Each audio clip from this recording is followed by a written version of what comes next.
வணக்கம் my dear friends, good morning. இன்னைக்கு ஆஸ்திரேலியாவுக்கு ஒரு விசிட் விசா சான்ஸ் இருக்கு. ஆஸ்திரேலியா போகணும் அப்படின்னு நினைக்கிறவங்க இது ஒரு பிரயோஜனமாக இருக்கும். ஃப்ரெண்ட்ஸ், இந்த ஹை லெவல், அதாவது பெரிய amount, Australia, New Zealand, USA, UK, Canada, இதெல்லாம் கொஞ்சம் ஹை ப்ரொஃபைல், சக்ஸஸ் ரேட் கம்மி. அதனால தான் நம்ம அதிகமாக எடுக்கிறது இல்லை. ஆனால் எல்லா சப்ஸ்கிரைபரும் என்ன கேட்குறாங்க, அங்கே பாருங்கள் சார், இங்கே பாருங்கள் சார். அது மட்டும் இல்லை, நம்ம கையை விட்டு வெளியே போனால் காசு திருப்பி வராது, எக்காரணங்களும் பிடிக்க முடியாது. இது உங்களுக்கும் தெரிஞ்சிருக்கும். இதனால தான் நாங்கள் அதிகமாக எடுக்கிறது இல்லை. எம்ப்ளாய்மெண்ட்டு ரொம்ப வர்றதில்லை. வரும்னு சொன்னாலும் கடைசி நேரத்தில் இல்லை, விசிட்டை வரட்டும், நாங்கள் பார்த்துக்கிறோன்னு சொல்லுவாங்க.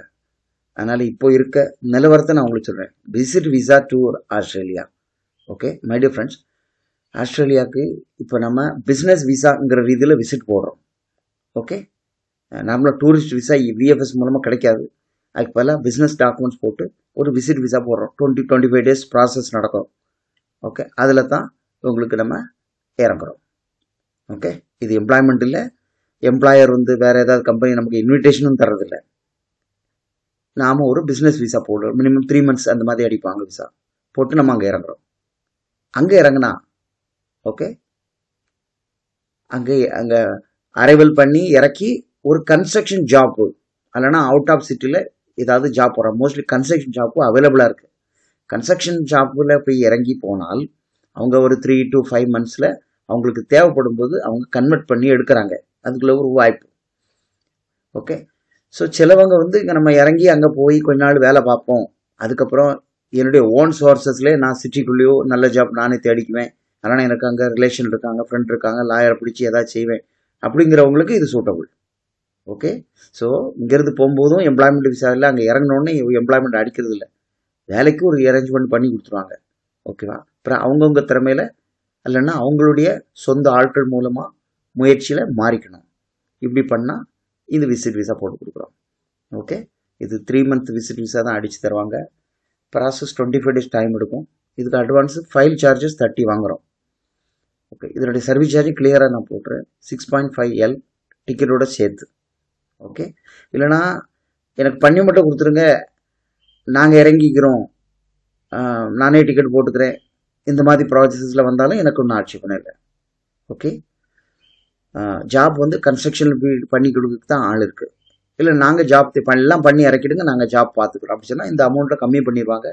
உங்களுக்கு அது என்னன்னு பேசும். ஸோ விசிட் விசாவில் ஆஸ்திரேலியா போகிறவங்களுக்கு வாங்க, இது ஒரு நல்ல offer. Okay, English speaking must இருக்கணும், டீசெண்டான கேண்டிடேட் இருக்கணும், அக்கௌண்ட் ஸ்டேட்மெண்ட் உங்கள்கிட்ட இருந்துச்சுன்னா ரொம்ப நல்லது.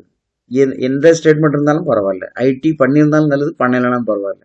ஓகே மை டியர் ஃப்ரெண்ட்ஸ், இதுக்கு நான் கிளியராக சொல்லிட்டேன். Advance 30K 6.5L with ticket. அதெல்லாம் இப்போ வேணாம். இந்த 30Kலேயே 30,000 நம்ம விசாரிச்சு எடுத்துடலாம். ஓகே, அப்புறம் பேமெண்ட் அடைச்சா தான் பாஸ்போர்ட் தருவாங்க. இது ஒரு டெல்லி பார்ட்டி மூலமாக நான் பண்ணுறேன். அதனால் ஒன்றும் பயப்பட வேண்டிய தேவையில்லை. ஏன்னா நான் சேஃப்டியாக தான் பார்த்து பண்ணுவேன். அதனால் ஓகே, இது தேவைப்பட்டுச்சுன்னா ஆஸ்திரேலியாவுக்கு தாங்க நான் செஞ்சு தரேன். ஓகே, அதே மாதிரி மல்டி என்ட்ரி கனடா உண்டு. நான் அது தேவைப்பட்டுச்சுன்னா வாங்க. Thank you very much for your subscription. நண்பர்களுக்கு எப்பவுமே ஷேர் பண்ணுங்க. உங்களுடைய சப்போர்ட் எப்பவுமே நன்றி. நான் மீண்டும் சொல்கிறேன், கமெண்ட்ஸ் க்ளோஸ் பண்ணி தான் வச்சுருக்கிறேன். ஏன்னா அந்த ஒரு கமெண்ட் போதும், எல்லாருடைய மூடி கராப் ஆயிரும். கமெண்ட் போடுறதுக்குன்னே நிறைய பேர் இருக்காங்க, சரிங்களா? அதை நம்ம இனி மாற்ற முடியாது. அதனால் அவங்க வழியில் நானும் போக முடியாது. இப்போ வெளிநாட்டுக்கு ஆள் அனுப்புகிற ஏஜென்சி அனுப்புறது சாதாரண விஷயம் கிடையாது நடத்துறது, புரியுதுங்களா? பல பிரச்சனைகள்லையும் சமாளித்து நாங்கள் நின்று போய்கிட்டு இருக்கோம். நம்ம நினச்ச மாதிரி மேலே பணம் போட்டால் டக்குன்னு விசாரித்து 10, 20 பேர் 30 பேர் ஏறிலாம் யூரோப்பியன் கண்ட்ரி போக முடியாது. அது நான் உங்களுக்கு சொல்லியிருக்கேன். நாங்களே 5 மாதம் 3 மாதம் 7 மாதம் வரைக்கும் கொண்டு போயிருக்கோம். ஏன்னா அது நடந்து உறுதி ஆறு வரைக்கும் நம்ம பின்னாடி போய் நடந்து தான் ஆகணும். அதனால் நான் எதுவுமே நான் உங்கள்கிட்ட ஓப்பனாக சொல்லுவேன். நிறைய விஷயங்களை உங்கள்கிட்ட சொல்ல முடியாமலும் நான் வச்சு வாழ்ந்துட்டு தான் இருக்கேன். ஓகே மை டியர் ஃப்ரெண்ட்ஸ், நீங்கள் நம்பி இதுக்கு பண்ணுங்கள், செஞ்சு தரேன். Thank you very much.